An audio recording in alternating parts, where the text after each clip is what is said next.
Shed more light on this issue. We're joined over the phone by Ambassador Medhat El Meleegy, former Assistant Foreign Minister. Thanks for being with us. U.S. President Donald Trump unleashed a shock and awe blitz of executive orders in his first 24 hours back in power that overturned many of his predecessor Joe Biden's policies. Question is how many of the 78-year-old's sweeping directives on everything from immigration to gender, climate and the TikTok video app will actually succeed?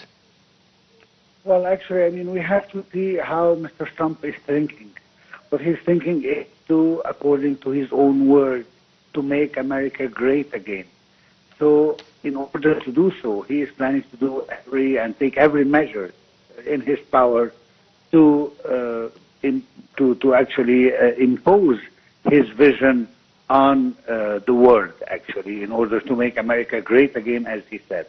So, if we look at all files, all hot files on his plate, first of all, we have the Chinese file, and he referred to this when he mentioned Panama yesterday, and he said that we cannot accept that the Chinese are running the Panama Canal and making us pay as much as they do. So this is one of the battles that is going to happen over Panama with the Chinese.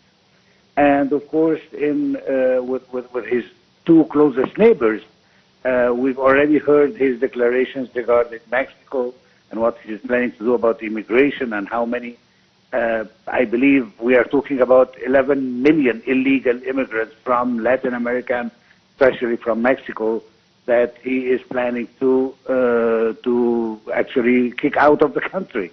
And so the situation is very bad regarding this fight. Also, we have Canada, where he actually wants to even annex Canada, which is a point that actually makes us understand why he is considering himself, with his own words, the Israel's closest allies, because they think alike. I mean, they both think that the best way is to expand their territories to other countries. So when it comes to Mr. Trump for external politics, I think that we are going to see some changes. I think what concerns us the most is his vision towards Iran, because this will actually affect the whole Middle East region. As you know, during his first presidency, he exerts extreme pressure on Iran, and I think that's what he's going to start by doing for actually not enabling Iran to continue with its nuclear program.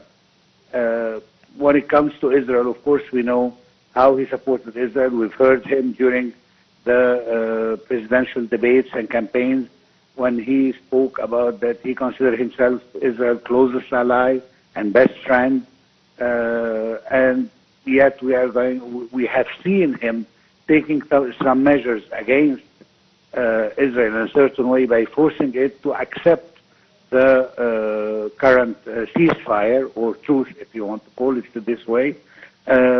We all know that this actually made the Israeli government very shaky, and one of the things also that we've noticed that Prime Minister Netanyahu is a regular guest in the election day, or the actual inauguration day.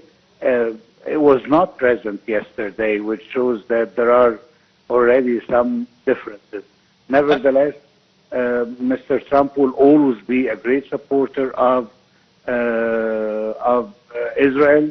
We've seen one of the 200 decrees that he signed yesterday. One of them, nobody actually talked about it, but I think it's very important, that he revoked the Biden administration decision to punish in a certain way some of the violent settlers who took who made war crimes against Palestinians. He actually revoked that, showing that he is supporting the settlers and he is supporting the colonies that are illegally occupying the Palestinian space. So we hope that after a while things are going to be calmer and we can negotiate with him, especially that some optimistic declaration said that he is with creation of a Palestinian state and the creation... Mr. Ambassador, he never talked about Palestinians or Palestinian state in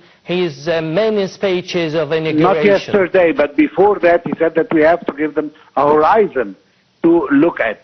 And something very important also that was mentioned, and actually it wasn't by Trump, but the last two speeches of Mr. Biden and his State Secretary, Mr. Blinken, spoke about the disappearance of any political horizon for the Palestinians will force Palestinians to take drastic measures in order to restore their freedom.